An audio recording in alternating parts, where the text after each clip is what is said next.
রাখো রে, এই বাবা রাখো রে। কি হলো শালা বাবু? ওরকম সাজের মতো চিল্লাচ্ছ কেন? কি বললি হারাম যাবে? আমি সার।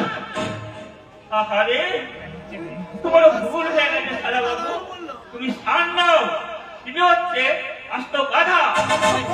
খবরদার শুন, আর একটা কথা বললে এই জুতিয়ে তোর মুখানি ছিঁড়ে দেবে।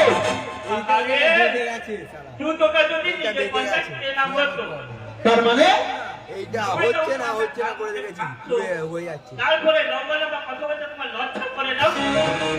মানুষের লজ্জা থাকতে বলে একটা জিনিস আছে, তোমার মতো বিন্দুমাত্র নেই। রাখো রে। এই, আমি ভয়া করে শিখিয়ে গেলাম, কোথায় যে ঢোকাবো ভেবে পাচ্ছি না। আমার সঙ্গে রসিকতা করা হচ্ছে। তুমি হচ্ছে এই বাড়ির আত্মীয়, আমি কি তোমার সঙ্গে রসিকতা করতে পারি? একদম ঠিক কথা। হ্যাঁ শালা বাবু, আর কতদিন এই বাড়িতে থাকবে? কেন? সে কথা তোর কাজ কি শুনি? এই সামনে তো অনেক কিছুই দেখলাম, আরো কি দেখতে হবে এই জানে। মানুষ এরকম অমানুষ হতে পারে? তুই যাবি এখান থেকে? তোমার মতো বসে থাকতে না আমার বয়েই গেছে। এখন বলো, তোমার চাকরিটা হবে? জুতো পালিশ হয়ে গেছে? না, কেন হয়নি? আরো বড় চাই না। কে? আদর্শ? ওই আজকাল দিয়ে তোকে মাথায় তুলেছে। সত্যি তো দাদাবাবু, আরই অন্যায়।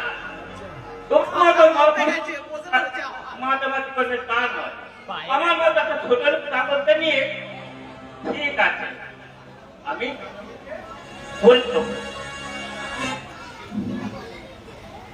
না না, আর কিছুই বন্ধ হবে না। সত্যি অন্যায়। তুমি যদি আর কিছুদিন আগে আসতে তাহলে আমার এত টাকা লোকসান হতো। যা, তোমার নিজের ঘরটা বুঝতে পেরেছি। দাদাবাবু। কি রে, কিছু বলবি না গৌরী? না, গলার চেনটা বড় হয়ে গেছে না ভাবছি কি ভাবছি? আলো আর আধারের মধ্যে কতটা তফাৎ। হ্যাঁ কিন্তু আপনিও একটা কথা জেনে রাখতে কর্তা বাবু, সবাই আলোকেই ভালোবাসে। অসহ্য অসহ্য। আপনি কি হয়ে জামাইবাবু? এটা ছোট লোক চাকর আপনাকে উপদেশ দিয়ে গেল? উপদেশ দিয়ে গেল বুঝি? আপনি শুনতে পেলেন না? আরে আসলে রাঘবরী দীর্ঘদিন এ বাড়িতে রয়েছে, এই সংসারের সুখ দুঃখ সব ভাগাভাগি করে নিয়েছে। তাই তাই বলে আমি অপমান করবে? আর সেই অপমান আমার মুখ বুঝে সহ্য করতে হবে? বেশ, আমি আজই চলে যাচ্ছি। না না, তুমি চলে যেও না অমলা। আমি রাঘবরীকে বলে দেবো, সে আর তোমাকে কোনোদিন অপমান করবে না। আপনি জানেন না জামাইবাবু, ওই বুড়ো ভাবটা আমাকে। আরে বলছি তো, আমি তাকে সাবধান করে দেবো, তাতেও যদি না শোনে। আপনাকে কিছুই বলতে হবে না, আমি ওর ঘাড় ধরে বাড়ি থেকে বিয়ের করে দেবো। ওই ছোট লোকদের কি করে সাহায্য করতে হয় তো আমার ভালোভাবেই জানা আছে। জানি জানি হমলা, এই 1 বছরের মধ্যেই তোমার সেই ক্ষমতার পরিচয় আমি পেয়েছি। এই শ্রমিকদের মধ্যে যেভাবে বিদ্রোহ মাথা ছাড়া দিয়ে উঠেছিল, তা আমি এক ফুটকার নিভে দিয়েছি। কিন্তু জামাইবাবু, আমি এত কিছু করেও বোধহয় আপনার মান রক্ষা করতে পারলাম না। কেন? কারখানায় আমার নতুন কোনো গন্ডগোল দেখা দিয়েছে নাকি? হ্যাঁ, তবে কারখানায় না, অন্তঃপুরে। কি বলছো তুমি? ঠিকই বলছি। আদর্শ যেরকম ছেলে মানুষে শুরু করেছে, তাতে সমাজে আপনি আর বেশি দিন মাথা উঁচু করে দাঁড়াতে পারবেন না। কি করেছে আদর্শ? একটা হাত হাড়ের মেয়ে ছেলের সঙ্গে মেলামেশা শুরু করেছে। শুধু তাই নয়, তাকে বিয়ে করবে বলে কথাও দিয়েছে। এটা কে? মধুপুরের ঈশ্বর মাস্টার মেয়ে মল্লিকা। সে কি এত নিচে নেমে গেছে আদর্শ? না না, আমি যে কিছুতে বিশ্বাস করতে পারছি না। পারিনি। এই তো করতে পারছি নিজের চোখে না দেখতে তুমি কি দেখেছো চক্রবর্তী? আজকে এই ছোট্ট মুখে বড় কথা বলা কি ঠিক হবে হুজুর? আহ, তোমরা বুঝতে পারছো না আমাদের মনের ভিতর থেকে ভয়ঙ্কর ঝড় উঠেছে। এমনই মহান মানুষটাকে কেউ চিনতে পারলো না।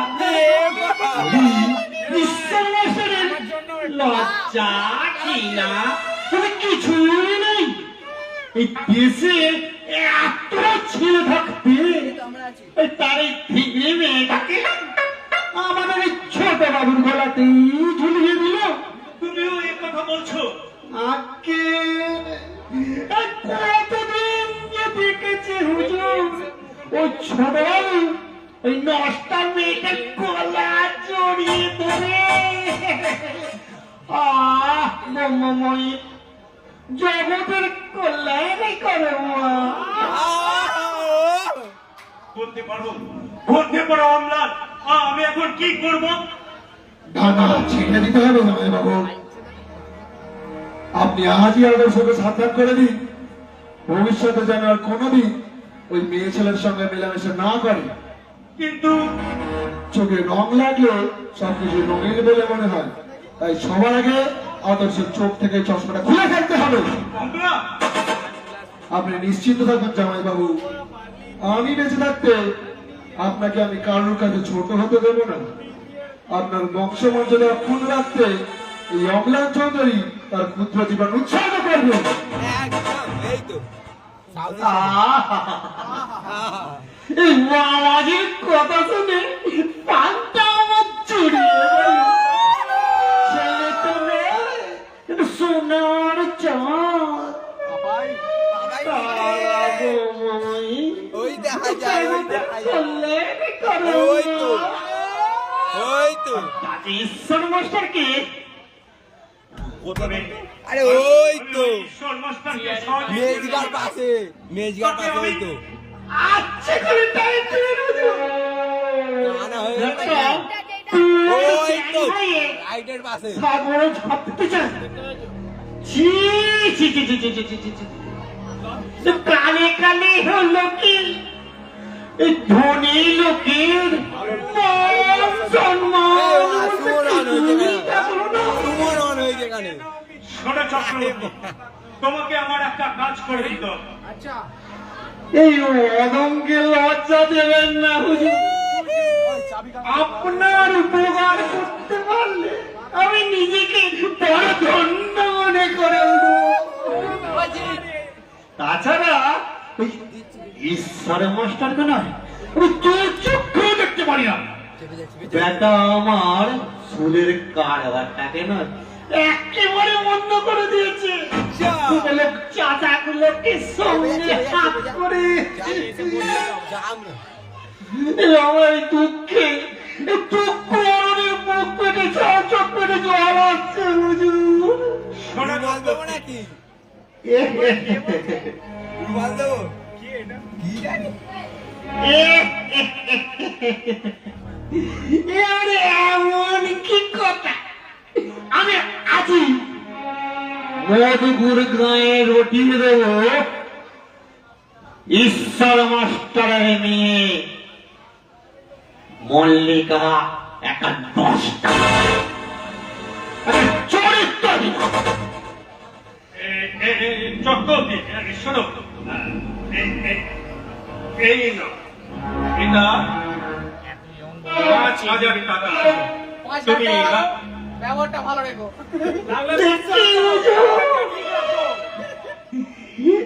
কাজের আগে বকশিশ। তুমি জানো না চক্রবর্তী, আমার এই সম্মান বজায় রাখতে আমি 5 কেন 10,000 টাকা খরচা করতে পিছু পা হবো না। বাবা, কত আগে এই ঈশ্বর মাস্টার একটা নষ্ট মেয়েটাকে আমি চিতাগত করে ছাড়ব, এই আমি বলে রাখলাম। কাজটা যেন হয়। তারা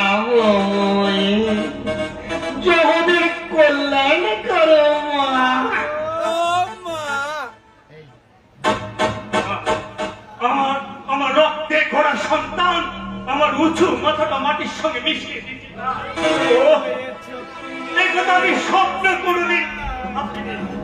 না ভাবতে পারছি না, আমি কিছুতেই ভাবতে পারছি না মানুষ এত নিষ্ঠুর হয় কেন? প্রগতিশীল যুগে মানুষের অধিকার নিয়ে বাঁচতে চাওয়া কি অন্যায়, অপরাধ? অথচ কোথা থেকে আসছো? মালিনীর চর থেকে আসছি। ওখানে আমার মানুষ যায় নাকি? কেন? ওখানে তো মানুষই থাকে বাবা। তাই বলে আমার ছেলের হয়ে তুমি মানুষের কাছে গেলে মানুষের জাত চায় না বাবা।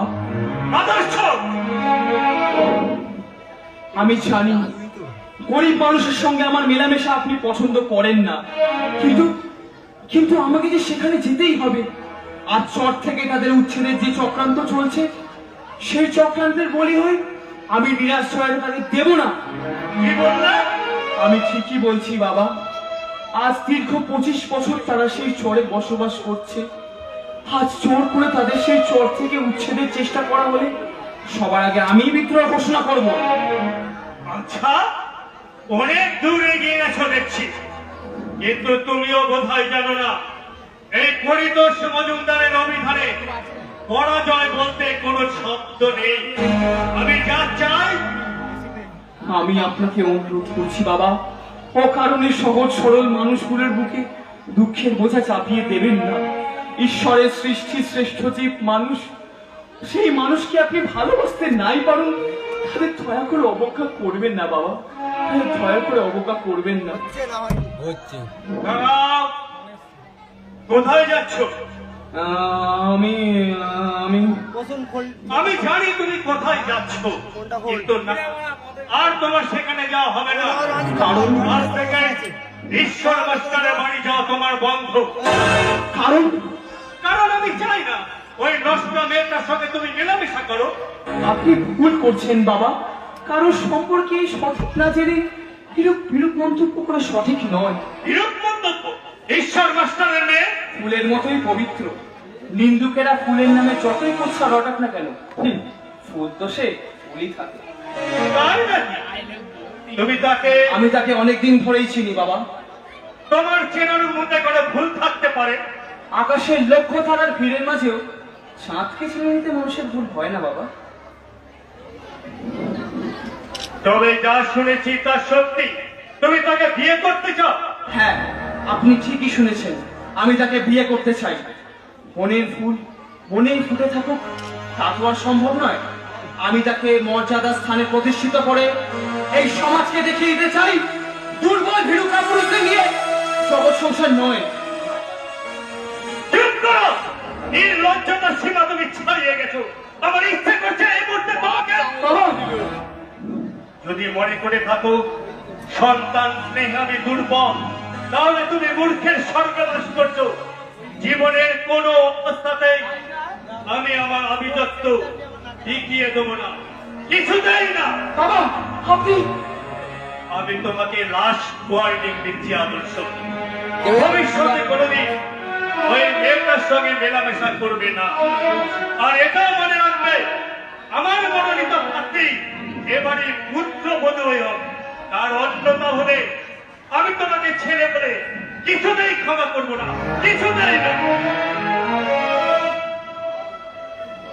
ঝড় উঠবে, একটা ভয়ঙ্কর ঝড় উঠবে, আর সেই ঝড়ের তাণ্ডব লীলায় না না একটা স্বয়ং আমি এইভাবে গলা টিপে খুন করতে পারি না। মিথ্যে আভিজাত্যকে বড় করে দেখতে গিয়ে আমি এইভাবে সত্যটাকে আমার জীবনে মল্লিকা ছিল, আছে, থাকবেও চিরদিন। স্বার্থপরতার সাগরে নিমজ্জিত হয়ে আমি তাকে অকালে বৃন্তচ্যুত হতে দেব না, কিছুতেই না।